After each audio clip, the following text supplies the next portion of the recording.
Take me to the king. Hello, I'm Tommy. I'm a senior, and this is my personal view, or let's say, personal narrative within the class Aging in Society. Here it goes. Oh, my teeth look white. Okay. This semester in Aging Society, I guess I've kind of learned a lot. I would say, like, my perspectives on aging coming in to the course. Like, first thing, it wasn't a course exactly I wanted to take, because facing forward to the idea of aging, which is something I don't essentially really want to think about, was kind of hard for me, and a very much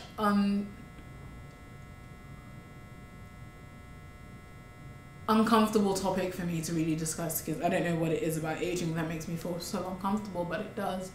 I guess it's the idea of growing old, essentially growing old, that makes me really uncomfortable.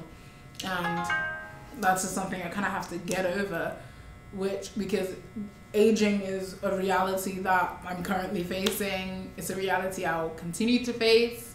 So coming to terms with it was definitely something this class had done for me. From the start of the semester, I guess that's probably the best way to go about it. Explaining the start of the semester, we're just talking about generally how aging is, and then we talked about aging within the British system, which is obviously a system I'm more commonly familiar with. So talking about aging within that system was much more understandable for me, and I kind of just understood that the format in which aging within the British system is set out is really comfortable for me, because that's a system I'm going to age within, at least for the time being. And that's a system I should definitely learn more about, and it's a system that supports aging in the sense of the free transport, the healthcare, the NHS, which is pretty decent when it comes to aging, but there are many pitfalls to the British system when it comes to aging as well. But so there's around, like, some of my thoughts at the start of that class.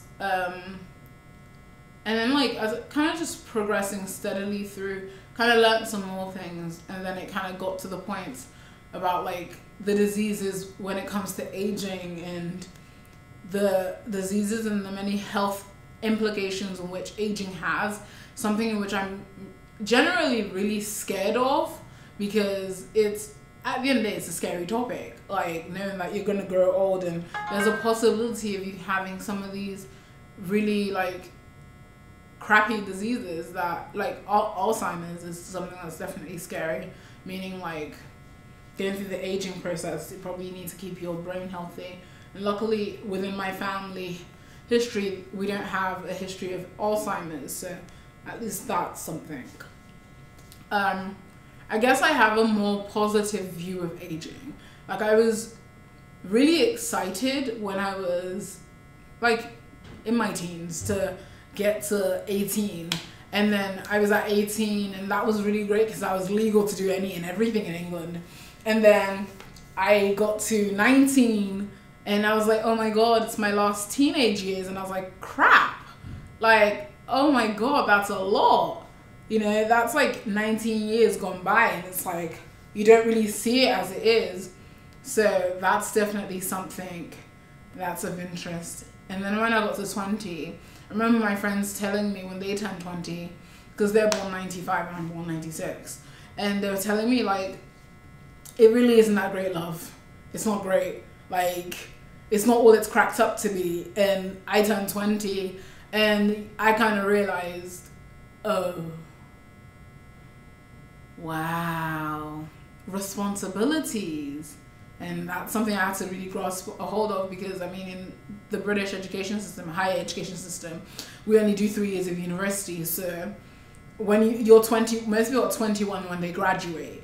So that was a shocker for me, because it's like, oh, I'm about to be 21 and it's a boil down to X amount of things. And I used to want to be like, I used to want to be married at 18. Then I started uni and changed my mind very rapidly about that. And then I changed it to 26 because I thought that was a decent, fair enough age. And I feel like at that point, maybe I'll be emotionally stable. Probably not enough to like be married and have sort of that life about me. I'll have my shit together by then. And so it's like turning 20 really made me realize that I want to be married at 26, have kids, start having kids at 20, 28 and whatever. And those were like clear countdowns now. 26, like 6 years to go. 27, 28 was like 8 years to go. Really counting down. So like coming to America and turning 21 here, although I'm the youngest senior graduating in this class of 2017, it's still, wow, 5 years to go. And like, it's this amount of years to go, X amount of things to do. So those are kind of things that, when I think about aging, things I don't really want to think about. That's one of the reasons I really don't take the course. But having taken this course has shown me like, aging is not only the path to getting older, and being old isn't the only thing about aging that there is. You can be aging steadily, and aging is progressively or successfully is however you're doing it and however you feel as though you're making the best of the ages that you're living in. Everything is within its own purpose. So I've definitely come out of the other side of this thinking positively about aging. Yeah, this isn't that great science, but you know, I tried. This is